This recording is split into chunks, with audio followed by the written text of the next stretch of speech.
आज मैं आपको श्रीमद् भागवत पुराण से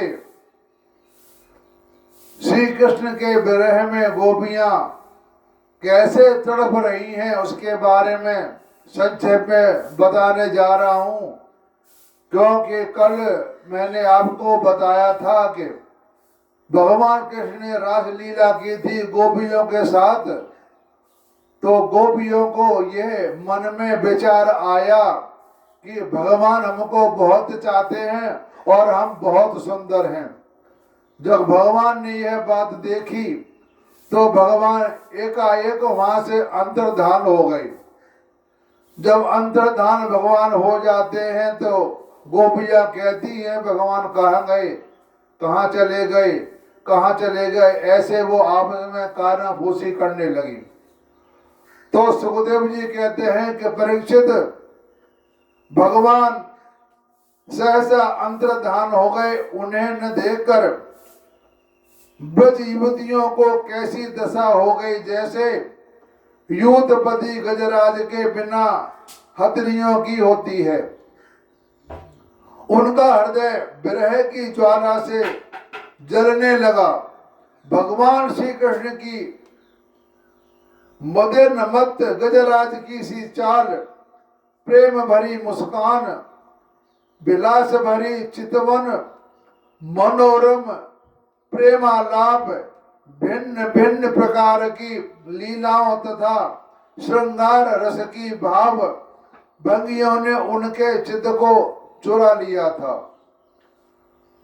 तो वे प्रेम की मतवाली गोपियां श्री कृष्णमय हो गई थी। फिर श्री कृष्ण की विभिन्न चेष्टाओं का अनुकरण करने लगी और अपने प्रियतम श्री कृष्ण की चाल ढाल, हाल विलास और चितवन बोलन आदि में श्री कृष्ण की प्यारी गोपियां उनके समान ही बन गई।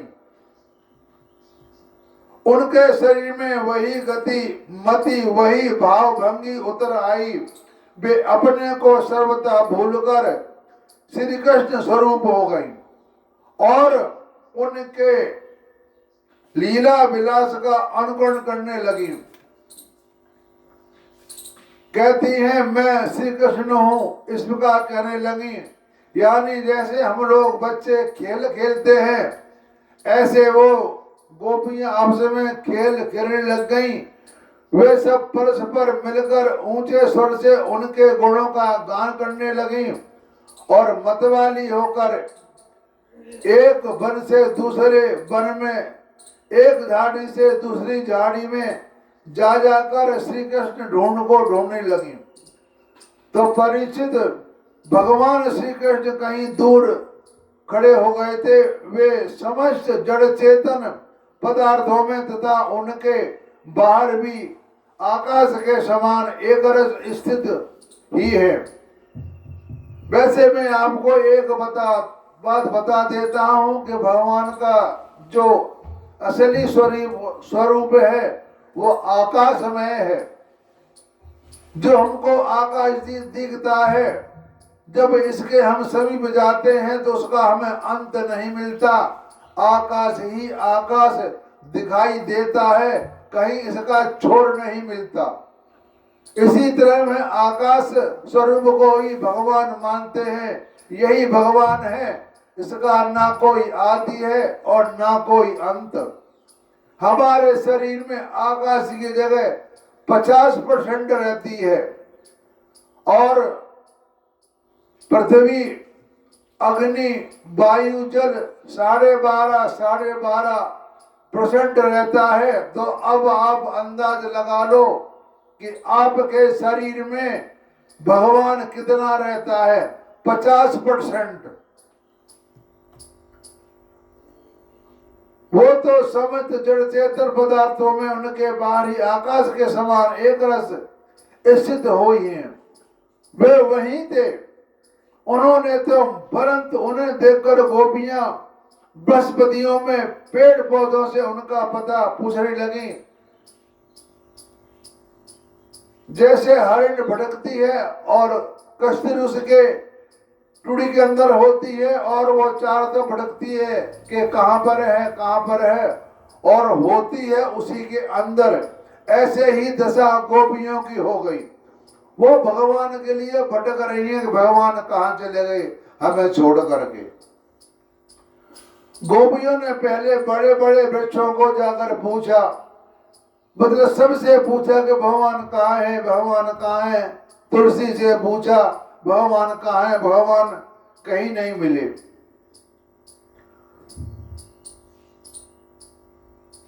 श्री कृष्ण के बिना हमारा जीवन सूना हो रहा है, हम बेहोश हो रहे हैं। तुम हमें उनका पाने का मार्ग बता दो। तो भगवान की प्रेसी पृथ्वी देवी, तुमने ऐसी कौन सी तपस्या की है कि श्री कृष्ण के चरण कमलों का स्पर्श प्राप्त करके तुम आनंद से भर रही हो और तृणलता आदि के रूप में अपना रोमांच प्रकट कर रही हो। तुम्हारा यह उल्लास विलास श्री कृष्ण के चरण स्पर्श के कारण है अथवा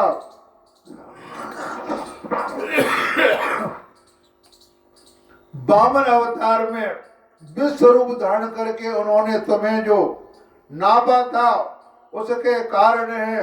कहीं उनसे भी पहले बड़ा भगवान के अंग संग के कारण तो तुम्हारा यह दशा नहीं हो रही। हे सखी हरनियों, हमारे श्याम सुंदर के अंग संग के सुषमा सौंदर्य की धारा बहती रहती है। वे कहीं अपने प्राण प्रिया के साथ तुम्हारे नयनों के परमानंद का दान करते हुए इधर से तो नहीं गए। वो पूछ रही हैं जानवरों से। तो कुलपति श्री कृष्ण की कुंडल की माल की मनोहर गंध आ रही थी और उनमें परस्पर प्रेसी अंग संग के लगे हुए कुछ कुसुम में अनुचित रहती थी। हमारे प्यारे श्याम सुंदर इधर गुजरते हुए अवश्य गए होंगे। जान पड़ता है कि तुम लोग उन्हें प्रणाम करने के लिए ही झुके हो।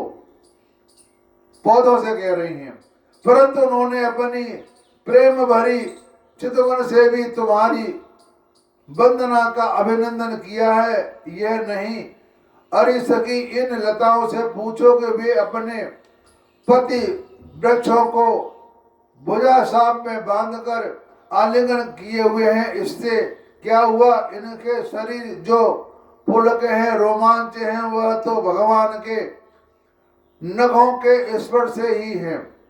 इनका कैसा सौभाग्य है। तो परिचित इस प्रकार मत वाली गोपियां प्रलाप करती हुई भगवान श्री कृष्ण के ढूंढते ढूंढते कातर हो रही, परेशान हो गई। अब और भी गाढ़ आवेश हो जाने के कारण वे भगनमय होकर भगवान की विभिन्न लीलाओं का अनुकरण करने लगी। एक पूतना बन गई तो दूसरी श्री कृष्ण के बनकर उसका स्तर पीने लगी।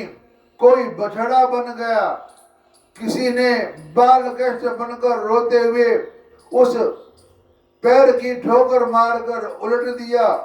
कोई सखा बाल कृष्ण बनकर बैठ गई, यानी जैसे हम बच्चे लोग खेलते हैं ऐसे वो वापस में आपस में गोपियां लीला कर रही हैं। तो कोई गोपी घसीट कर घुटनों का बल बह कर चलने लगी और उस समय उसके पायजेब रुनझुन बोलने लगे। एक बनी कृष्ण तो दूसरी बनी बलराम और बहुत सी गोपियां ग्वाल वालों के रूप में हो गई। तो एक गोपी अलग अलग श्री कृष्ण के बनकर बदसासुर और बकासुर बनी और गोपियों की मारने की लीला की। जैसे श्री कृष्ण वन में करते थे वैसे ही एक गोपी बांसुरी बजा बजा कर दूर गई और पशुओं को बुलाने का खेल खेलने लगी। तब दूसरी गोपियां वाह वाह करके उसकी प्रशंसा करने लगी। एक गोपी अपने को श्री कृष्ण समझकर दूसरी सखी के गले में बाहें डालकर चलती और गोपियों से कहने लगी, मित्रों, मैं श्री कृष्ण हूं, तुम लोग मेरी यह मनोहर चाल देखो। कोई गोपी श्री कृष्ण बनकर कहती, और ब्रजवासियों, तुम आंधी पानी से मत डरो, मैंने उससे बचने का उपाय निकाल लिया है। ऐसा कहकर गोवर्धन धारण कर अनुकरण करती हैं, वही अपनी ओढ़नी उठाकर ऊपर तान लेती हैं। एक गोपी बनी कालिया नाग तो दूसरी श्री कृष्ण बनकर उसके सिर पर पैर रखकर चढ़ी और बोलने लगी, रे दुष्ट सांप, तू यहाँ से चला जा, मैं दुष्टों का दमन करने के लिए उत्पन्न हुआ हूँ। इतने में एक गोपी बोली, अरे ग्वालो, देखो वन में बड़ी भयंकर आग लगी है, तुम लोग जल्दी से जल्दी अपनी आंखें मूंद लो, मैं अनायास ही तुम लोगों की रक्षा कर दूंगा। मतलब जो भगवान ने लीलाएं की थी वही गोपियां लीलाएं करने लगी।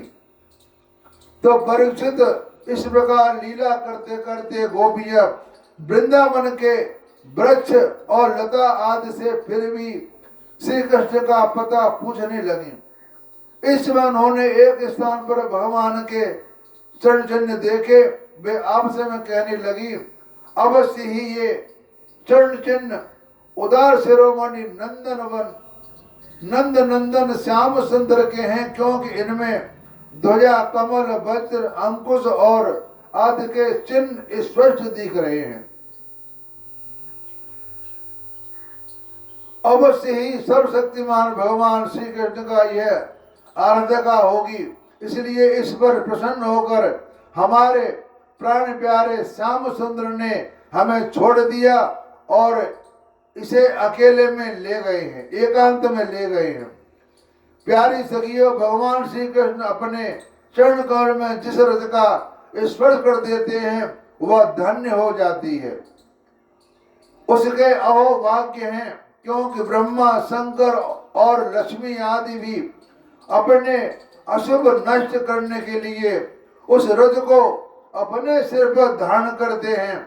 अरे सखी, चाहे कुछ भी हो, यह जो सखी हमारे सर्वस्व श्री कृष्ण को एकांत में ले जाकर अकेले ही उनकी अधर सुधा का रस पी रही है, इस गोपी के उभरे हुए चरण चिन्ह तो हमारी हृदय में बड़ा ही क्षोभ उत्पन्न कर रहे हैं।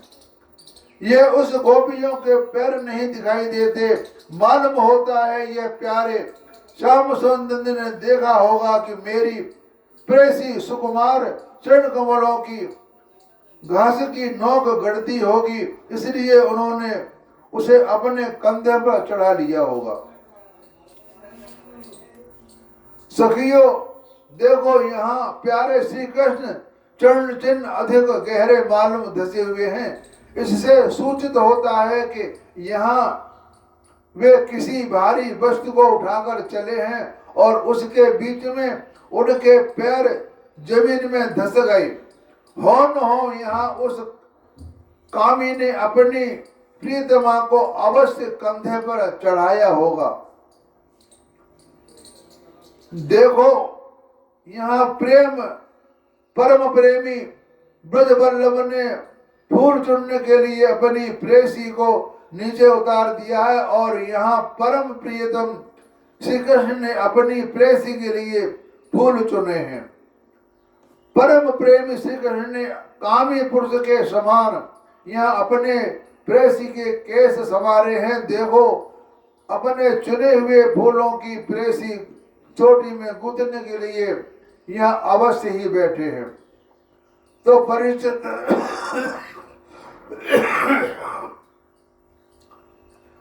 भगवान श्री कृष्ण आत्मा राम है, वे अपने आप में संतुष्ट और पूर्ण हैं। जब वे अखंड हैं, उनमें दूसरा कोई है ही नहीं, तब उसकी काम की कल्पना कैसे हो सकती है। फिर भी उन्होंने दीन दयाल स्त्री परवशता और स्त्रियों की कुटिलता दिखलाते हुए वहां उस गोपी के साथ एकांत में क्रीड़ा की थी, एक खेल रचा था।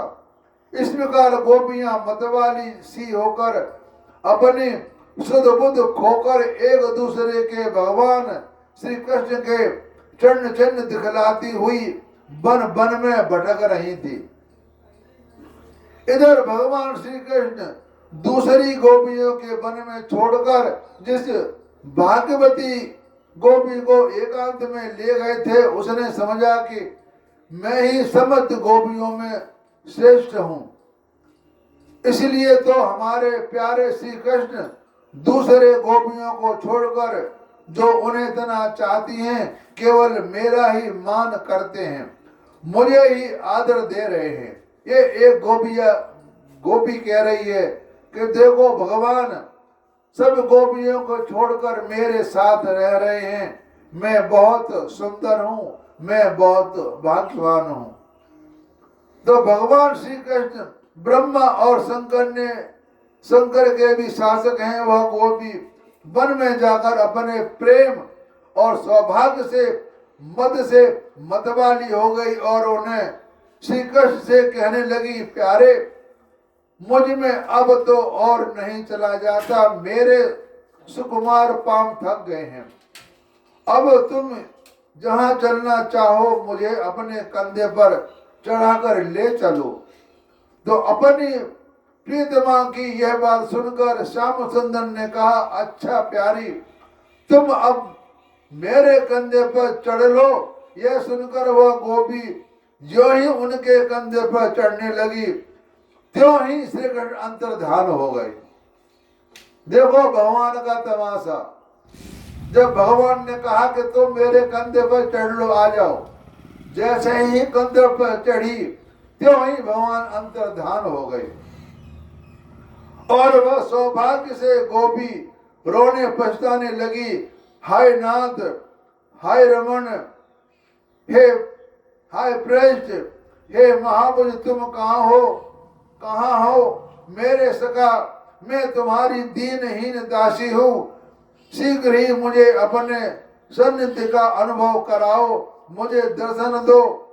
तो परीक्षित गोपियां भगवान के चरण चिन्हों के सहारे उनके जाने का मार्ग ढूंढती ढूंढती वहां जा पहुंची। थोड़ी देर में उन्होंने देखा कि उनकी सखी अपने प्रीतमा के वियोग से दुखी होकर अचेत हो गई। जब उन्होंने उसे जगाया तब उसे भगवान श्री कृष्ण ने उसे जो प्यार और सम्मान प्राप्त हुआ था वह उनको सुनाया। उसने यह भी कहा कि मैं कुटिलतावश उनका अपमान किया, इससे वे अंतर्धान हो गए। उसकी बात सुनकर गोपियों आश्चर्य की सीमा न रही।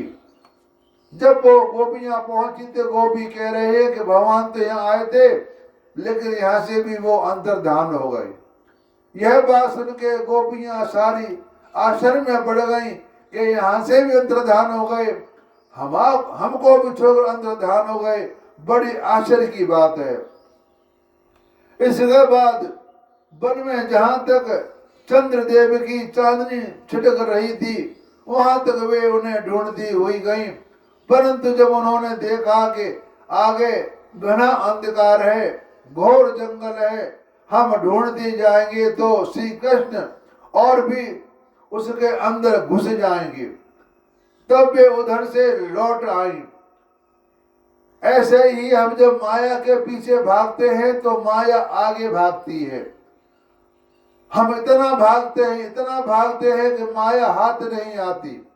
इसलिए प्यारो माया के पीछे भागो मत, भागोगे तो वो तुमसे और आगे भागेगी। माया को आराम से इकट्ठा करो, उसके पीछे भागो मत, अपने को पागल मत करो, धीरे धीरे माया को कमाओ। भागेंगे तो माया और दूर भागेगी। हम माया को धीरे धीरे अपने पास रखेंगे तो वो कहीं नहीं जाएगी। ऐसे ही जब गोपियां कृष्ण के पीछे भाग रही थी तो भगवान आगे आगे चल रहे थे, गोपियों ने कहा इनके पीछे भागे मत हो, नहीं तो ये और आगे चले जाएंगे। तो गोपियों का मन श्री कृष्ण में हो गया। उनकी वाणी से कृष्ण चर्चा के अतिरिक्त और कोई बात ही नहीं निकलती थी। जहां भी हो वहां कन्हैया की बात आपस में करती थी। उनके शरीर से केवल श्री कृष्ण के लिए और केवल श्री कृष्ण की चेष्टा ही हो रही थी। कहां तक कहूं, उनका रोम रोम, उनका आत्मा श्री कृष्ण में हो रही थी। वे केवल उनके गुणों और लीलाओं का ही गान कर रही थी और उनमें इतनी तन्मय हो रही थी कि उन्होंने अपने शरीर की सुध बुध नहीं रही। फिर घर की याद तो कौन करता। गोपियों का रोम रोम इस बात की प्रतीक्षा आकांक्षा कर रहा था कि जल्दी से जल्दी श्री कृष्ण आए। श्री कृष्ण की भावना में डूबी हुई गोपियां यमुना जी के पावन पुलन पर रसातल में रमण में लेट आई और साथ मिलकर श्री कृष्ण का गुणगान करने लगी। भगवान का गीत गोपियां गाने लगी कि चलो भगवान का बैठ के गीत गाते हैं।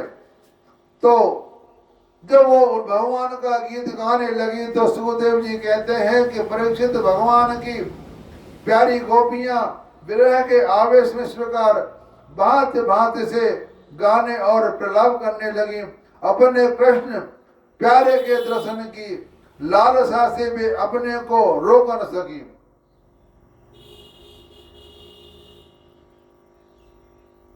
और फूट फूट कर रोने लगी। ठीक उसी समय उनके बीचों बीच भगवान श्री कृष्ण प्रकट हो गए।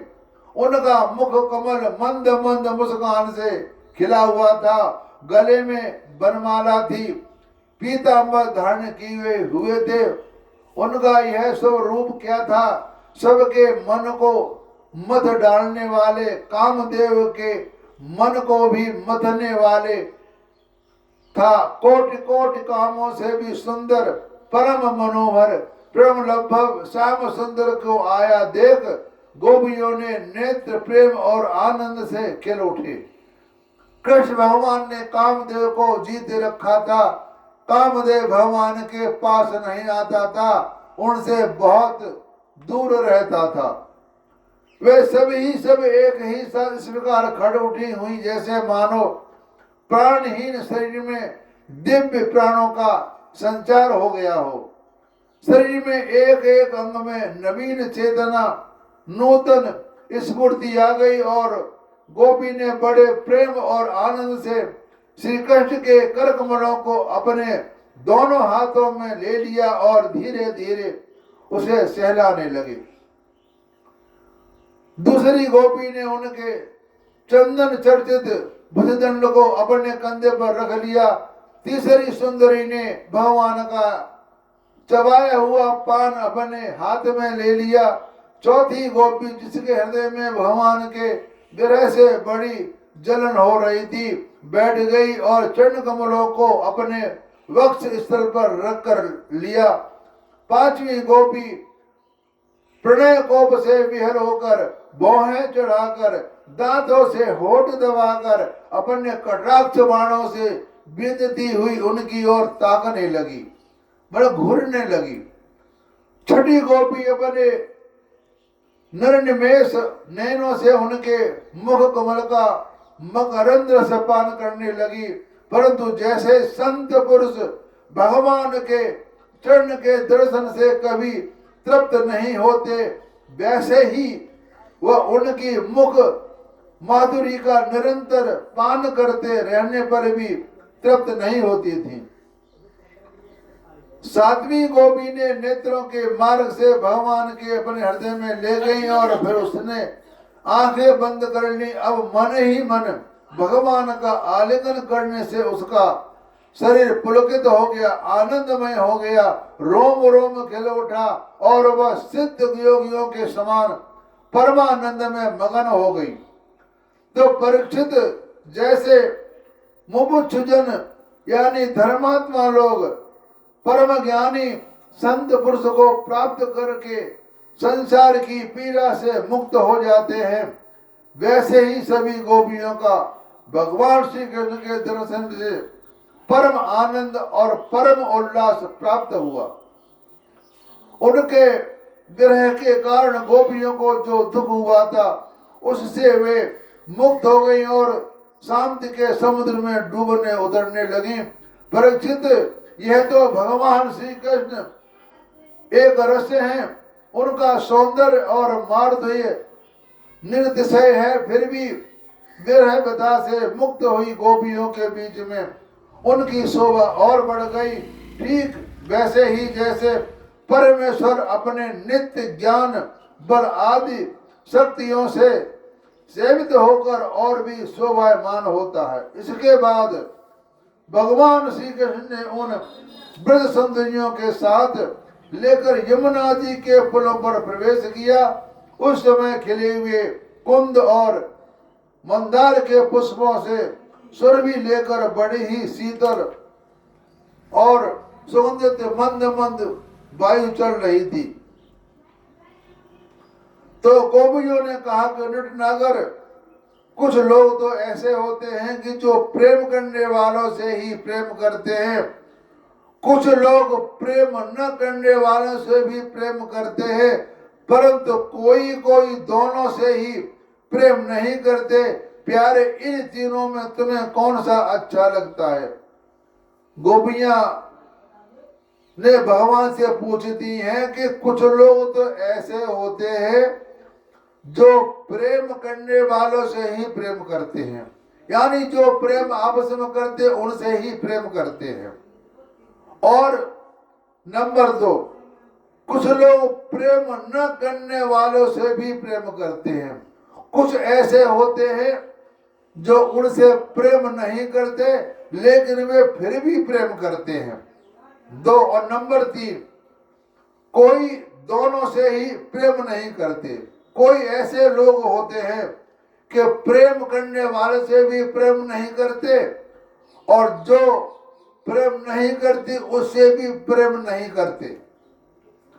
तो इन तीनों में कौन सा अच्छा है, यह भगवान बताओ। तो भगवान कह रहे हैं, सुनो ध्यान से,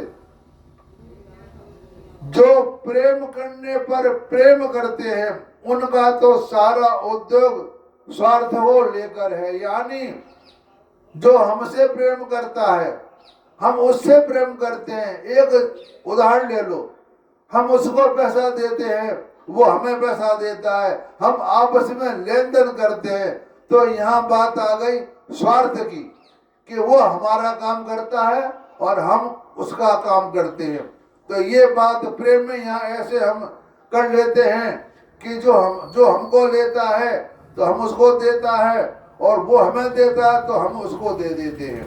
ये हो गया आपस में लेन देन। प्रेम करने वालों से प्रेम करने की बात तो ये हो गई। अब आते हैं नंबर 2 पर। ना तो उनसे सौहार्द है, ना कोई जान है, ना कोई पहचान है और उनसे वो प्रेम कर बैठते हैं। तो उनका प्रेम केवल स्वार्थ के लिए होता है। वो अपना मतलब निकालते हैं कि भैया इसे हम जानते नहीं, इसे प्रेम कर लो तो हमारा काम हो जाएगा। समझ में आई नहीं आई? हमें कोई काम पड़ गया किसी से, हम उसको जानते नहीं है तो हम उससे मीठी मीठी बातें दे करके उसको हम अपने उसमें अंडर में ले लेंगे और अपना काम निकाल लेंगे। अपना काम निकाल के तुम अपने रास्ते, हम अपने रास्ते। तो एक वो स्वार्थ हो गया और एक ये भी स्वार्थ हो गया कि हम अपने काम करने के लिए उससे प्रेम कर रहे हैं। अब रहा नंबर 3, जो लोग प्रेम न करने वाले से प्रेम करते हैं, जैसे स्वभाव से ही वर्णशील सज्जन और माता पिता। जैसे माता पिता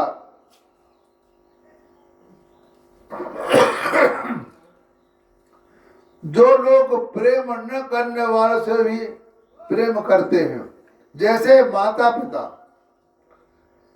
उनका हृदय सौहार्द से हितैषी से भरा रहता है और सच पूछो तो उनके व्यवहार में निश्चल सत्य एवं पूर्ण धर्म भी है।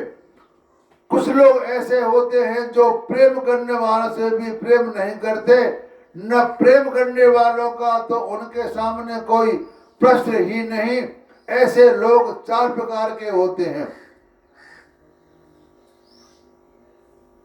तो पहले मैंने आपको बता दिया कि जो प्रेम न करने वालों में प्रेम करते हैं, उसमें आते हैं माता पिता। क्योंकि बच्चे अपने माँ बाप से प्यार करते हैं, बच्चे तो कुछ जानते नहीं है, इसलिए माँ बाप अपने बच्चों से प्यार करते हैं। ये हो गए माता पिता। कुछ लोग नंबर 2 ऐसे होते हैं जो प्रेम करने वालों से भी प्रेम नहीं करते, न प्रेम करने वालों को उनमें समान कोई प्रश्न ही नहीं। ऐसे लोग होते हैं 4 प्रकार के। एक तो वह जो अपना स्वरूप में ही मस्त रहते हैं, जिनकी दृष्टि में कभी दैत्य भासता ही नहीं। दूसरे वे जिन्हें दैत्य तो भासता है, परंतु वे कृतकृत्य हो चुके हैं, उनका किसी से कोई प्रयोजन नहीं। पर एक तो यह हो गया कि अपने स्वरूप में ही मस्त, अपने आप में ही लोग मस्त रहते हैं, जिनकी दृष्टि में कोई देश भाव नहीं है, कोई मतलब उनसे देश भाव नहीं है। एक तो ये हो गया कि अपने आप में लोग मस्त रहते हैं। नंबर 2, जो देश तो रखते हैं, परंतु जो कृतकृत्य हो चुके हैं, उनका किसी से कोई प्रयोजन नहीं है, मतलब किसी को किसी से कोई मतलब ही नहीं है। और नंबर 3, वे जानते ही नहीं कि हमसे कौन प्रेम करता है। एक ऐसे आदमी होते हैं कि वो जानते नहीं प्रेम क्या चीज होती है। एक ये हो गई। चौथे वह जो जानबूझकर अपना हित करने वाले परोपकारी गुरुतुल्य लोगों से भी देशद्रोह करते हैं, उनको सताना चाहते हैं। गोपियों में तो प्रेम करने वालों से भी प्रेम का वैसा व्यवहार नहीं करता जैसा करना चाहिए। मैं ऐसा केवल इसलिए करता हूं कि उनकी चित्तवृत्ति और भी मुझ में लगे, निरंतर लगी ही रहे। जैसे निर्धन पुरुष को कभी बहुत सा धन मिल जाए और फिर खो जाए तो उसका हृदय खोए हुए धन की चिंता से भर जाता है। भगवान कह रहे हैं कि मैं तो ऐसा हूं भैया, आपको धन मिल गया और धन आपका फिर खो जाए तो फिर आप धन को ढूंढते हो। मेरा ये ऐसा काम है कि धन मिल जाए और फिर खो जाए तो उसको ढूंढने के लिए ढूंढने चलते फिरते रहते हैं। तो इसमें संदेह नहीं, तुम लोगों ने मेरे लिए लोक मर्यादा, वेद मार्ग और अपने सगे संबंधियों को भी छोड़ दिया है। ऐसी स्थिति में तुम्हारी मनोवृत्ति और कहीं नहीं जाए, अपने सौंदर्य और सुहाग की चिंता न करने लगे, मुझ में ही लगे रहे। इसलिए परोक्ष रूप से तुम लोगों से प्रेम करता हुआ भी मैं छिप गया था। इसलिए तुम लोग मेरे प्रेम में दोष मत निकालो। तुम सब मेरी प्यारी हो और मैं तुम्हारा प्यारा हूं। मेरी प्यारी गोपियों, तुमने मेरे लिए घर गृहस्थी की उन बेड़ियों को तोड़ डाला है जिन्हें बड़े बड़े योगी पति भी नहीं तोड़ पाते। इतनी बात बड़ी कह दी, बड़े बड़े मुनि तपी लोग भी इस काम को नहीं कर सकते जो तुमने बेड़ियां तोड़ तोड़ करके हमारे पास आ गई। न पति देखा, न माँ देखा, न बाप देखा, न बच्चे देखे, न गाय देखी। तुम लोगों ने सब कुछ छोड़ करके, लोक मर्यादा छोड़ करके तुम मेरे पास आ गई हो। इतना तो एक महान बहुत तपस्या करने वाला भी नहीं करता जो तुमने काम करके दिखाया है। इसे कहते हैं भक्ति भाव। गोपियां सारे काम करती हैं, लेकिन भगवान को चाहने के लिए वो सब कुछ छोड़ सकती हैं, जिन्हें बड़े बड़े योगी यति भी नहीं तोड़ पाए। तुमसे तुम्हारा ये मिलन, ये आत्मिक संयोग सर्वथा निर्मल और सर्वथा निर्दोष है। यदि मैं अपने शरीर से अमर जीवन अनंत काल तक तुम्हारे प्रेम सेवा और त्याग का बदला चुकाना चाहूं तो भी नहीं चुका सकता। मैं जन्म जन्म के लिए तुम्हारा ऋणी हूं। तुम अपने सौम्य स्वभाव से प्रेम से मुझे पूर्ण कर सकती है, परंतु मैं तो तुम्हारा ऋणी हूं। बताओ भगवान ने कितनी बड़ी बात कह दी कि मैं तुम्हारा ऋणी हूं। मैं तुम्हारा ऋण उतार नहीं सकता, क्योंकि तुमने सबको छोड़ करके मेरे पास आई हो, इसलिए मैं तुम्हारा ऋणी हूं। तो मैंने आपको यह विरह व्यथा गोपियों की सुनाई कि भगवान के अंतर्धान होने से उनको कितना रोना दुख हुआ, भगवान को ढूंढा, तब जाके भगवान अपने आप ही उनके पास आ गए कि अब तो बहुत हो गया, चलो इनको दर्शन दे दो। तो उसके बाद भगवान आ जाते हैं।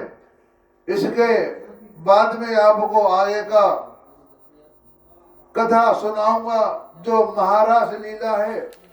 महारास लीला का बहुत ज्यादा महत्व है और इसको आप लोग ध्यान से सुनना महारास लीला के बारे में। तो आगे मैं यहाँ अपनी वाणी को विराम दे रहा हूँ, आगे मैं कथा कहने जा रहा हूँ।